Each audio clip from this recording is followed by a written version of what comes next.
fuck is it? Catherine Murphy?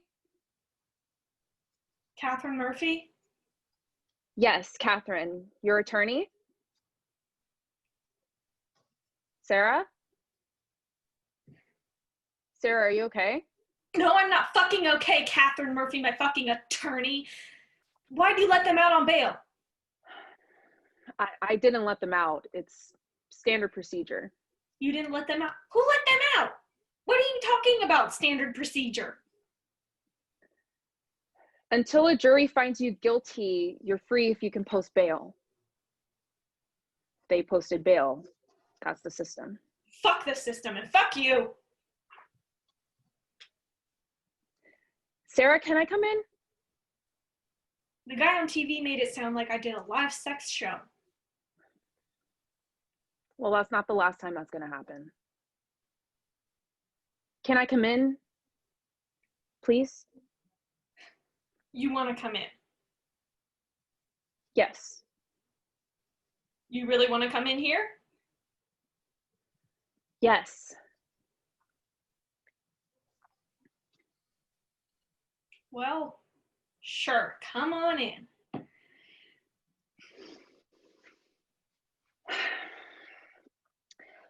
The bartender at the dugout said you were sick. The bartender should shut the fuck up. Looking for me? Here I am. Yes, I can see that. I was worried. I had to go to the doctor and no one at work knows. What are you looking at? Nothing. I wasn't looking at anything. You don't like my apartment? I wasn't looking at anything. Okay. Okay. You want a seat? Would you like something to drink? I could really use a drink. No, thanks. What, you on the clock? Live it up, Catherine Murphy, my attorney. Go crazy. No, it's okay.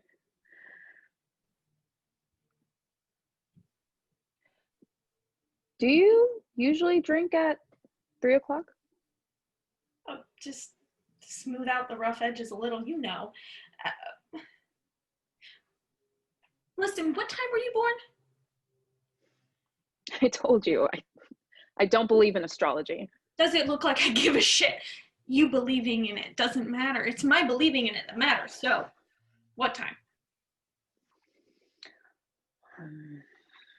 At night, 7 o'clock, August 9th.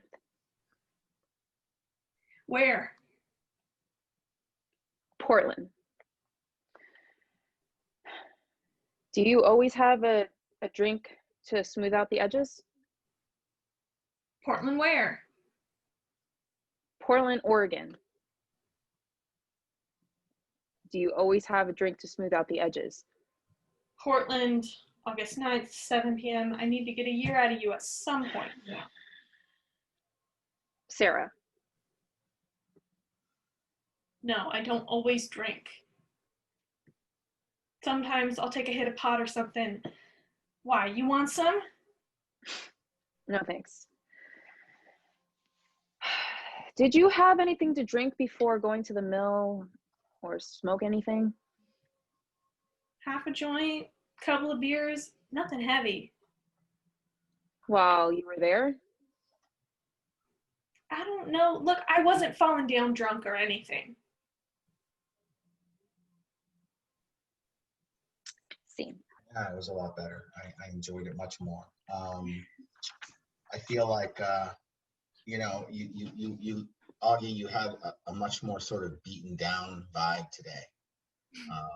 You just look disheveled, you know, and, you know, I think it's working. So, you also, you know, you had a lot of good energy and you were kind of pent up and tense, and that was all very nice. And I felt like you were a little bit more lost today, Des. You know, kind of, how do I handle this? What's the best move? And so I also like that. You know, on your end, Des, one thing I would say is, you know, when you say, "Can I come in?" Mm-hmm. You know, what do you think about that line? For me, sorry, there's like, I don't know if you guys can hear this, but Yeah. I think for me is I want to help her. Uh-huh. So I want to be able to, it's like a plea, like, come on, like I'm here. Yeah, but I guess what I'm saying is, since when do you have to ask your client who you're trying to help if they'll let you yeah. in the house? Like, Yeah. there is something kind of ridiculous to this. Like, I don't understand. Like, you're not even paying me, and I'm having to plead. Yeah. Like, this is just an odd scenario. I'm sitting here talking to you through a door. Mm-hmm. So, you know, don't be afraid to let those moments color your behavior. Just sort of the, like I did, you know, this is just. Okay. See, I was so focused on trying to be warm the whole time that like I felt like if I did something like that, Yeah. it's gonna like. I think that. Like I don't know, but no, I thought that like if I do that, then like my character is gonna be unlikable. I don't know. I mean, you know, what does likable mean to you? Nice. Likable is someone who's just warm and realistic and. Would you say Hannibal Lecter is likable? No, I mean he is though. He is. Yeah. He kind of is. So even though you've got to redefine what likable means. Okay. Likable means magnetic. Likable means I like spending time observing you. So I'm not saying you should walk in here and be like bitchy, but I'm saying, you know, likable has really nothing to do with you being nice. Mm-hmm. So, okay. I mean, did you see The Lion King? Yeah. Remember Scar when he was about to like kill Simba? Yeah. You know, and he's like teasing him early in the movie, like, you know, playing, like messing with him a little bit. And mm-hmm. Scar is likable, even though I hate him. Yeah. So does that explain it a little bit? Yeah, that explains it a lot better. Yeah, you just have to, when you're thinking about likable, you just have to say, okay, I need to have some charm to my character. I need to be playing her in a way that she's interesting, that people like spending time with me, observing me, even if I'm a villain. Okay. Even if I eat people, you know, I'm still likable. Hannibal Lecter is a likable character, even though he's a psychopath and eats people. So we like observing him. We can't take our eyes off him. That's what likable means. There are some times when you watch characters and you don't want to watch them because they're annoying. You know, either they're like in your face, they're invasive, they're just self-pity, you know, poor me. Those are all things that make you very unlikable. Okay. So anyway, that I think will help you feel the freedom to, you know, to, again, not bitchy, but like I think likable is also when you're going to get your audience to connect with you and kind of go, oh, I've been there. Okay. You know, because when you're sitting here outside the door and you're like, Jesus Christ, like, what the hell? Like, can I come in? I feel like an idiot talking through the door here, especially when I'm your attorney. I mean, I get it if I was fighting against you, but I'm on your team. Mm-hmm. So, you know, I think everybody knows that feeling of the ridiculousness of trying to connect to somebody that you're trying to help and they're just not letting it happen. Mm-hmm. So I think that can make, so anyway, so I think you get the idea. Augie, I think that you have so much more power today. I guess one thing I would say is it possible to use that lower register of your voice? I knew you were going to say that. I will try. I know. I mean, I'm not saying you have to, like, you know, zone in and focus on it exclusively, but, you know, I guess what I'm saying is that lower voice for me, it just brings so much more power, you know, and when you kind of come up here, you become a little bit more childish, you know, and it's not that I don't believe you, because both of you were very believable in the scene. Like, I really felt like I was watching you and I felt like you were really communicating with each other. And I also felt like there was no acting going on, but I want to try it again. And I just want you to, don't be, you know, Augie, when she's talking to you, don't feel like you need to rush, you know, you're the powerful one. At least that's how you see yourself. Like, fuck her. Fuck the system. You know, if I want her to wait outside, she'll fucking wait outside. Because I will not let her in until I'm goddamn ready. So that's your attitude that you're dealing with. Like, nobody's going to convince me of anything. You know, I'll do it if I don't give a shit if you don't believe in astrology. Did I ask if you believe in it? So really don't be afraid of, you know, and you did that already. But when you come up here, you're not really that threatening in the same way as talking from down here. Does that make sense? Yes. Yeah? Okay. So let's try just a couple of lines before you let her in, okay? And action. What are you talking about? Standard procedure. One more time, Augie, that was better. Now I want you to put that back into the attitude of being like a tough dude.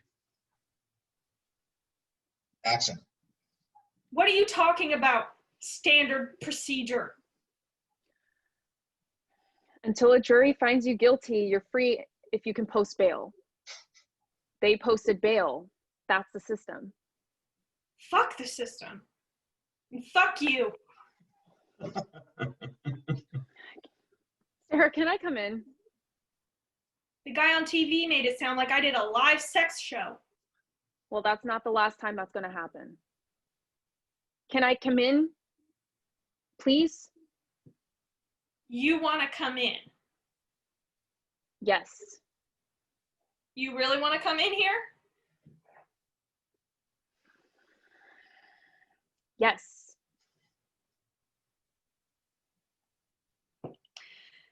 Well, sure, come on in.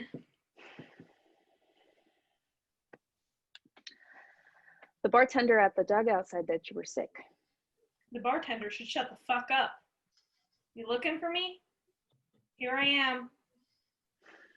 Yes, I can see that. I was worried. I had to go to the doctor, and no one at work knows.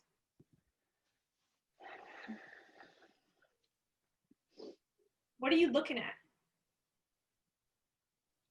Nothing. I wasn't looking at anything. You don't like my apartment? I didn't say anything. Good. Wow, that was so much better, both of you. Like, that was 1,000 times better. You were totally likable. I remember that. Yay! and you were a tough cookie there. You scared me. I felt like you had like a Mack truck in the back of your backyard that you were like working on. So really nice, much better. My last question for you, Augie. Why do you let her in?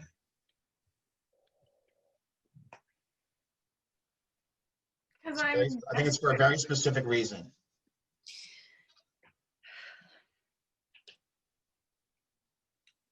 Because I want her help. Well, you wanted her help before. You wanted her help before too. What happened that made you let her in? Because it feels to me like what happened was a very specific moment. What is it? It's when she says it's not the last time it's going to happen, and I see that she kind of understands, and I believe her a little bit. All right. So that's right. I think it's because she's not a bullshitter and she's telling you the truth. So when she says it's not, because it would have been very easy for her to say something to sugarcoat it, be sweet, but instead she says, you didn't like it, it's going to happen a lot more times, many more times. So I think that what it would be nice is let that land, process that for a moment, that she's telling you the truth. Yeah. And then it's like you have this realization that I can trust her. So I guess, okay. So that would be one moment I think you can bring into the scene. I think, Des, when you come in, I think the audience is all going to look at you looking at her apartment. Okay. Watching you, because we have such different social classes here, and it'd be like taking, I don't know, when she was alive, taking Princess Diana and, dropping her in the middle of Watts. Yeah. And watching her react to it. And so I want to see your reaction, even though you don't want her to know that you think it's a disgusting apartment, shithole, gross. When you walk in, you don't want her to know that, but you still have to take that moment where you walk in and you kind of take it in, and it's like, I'm taking it in, but I don't want to offend her. You know, instead of when you came in this time, you didn't see it. Yeah. Make sense? Makes sense. I mean, we've all been there where we, go into somebody's house before COVID and it's like, huh, okay. All right. Well, I don't know the last time if somebody cleaned in here, but okay. Yeah. So it's okay to have that moment for you. And then I think it's a fun moment for you, Augie, where you're looking at her going, please tell me you think my apartment is gross. Please. I just can't wait so I can fucking slap you. I'm dying. In fact, I'm begging you to tell me you think my apartment is gross. So it's really, there is this, it's not a comedy in any way, shape, or form, but there is this sort of fun, like Odd Couple vibe. They're so different. There's nothing funny, but it's two completely different members of society and throwing them together, and you are such a fish out of water right now, Des, when you're in this apartment. And in a way, Augie, you're a fish out of water too, because you're out of your element. You don't normally talk to people like her. You don't normally, have to deal with attorneys and legal stuff, none of that. So, you guys have any questions?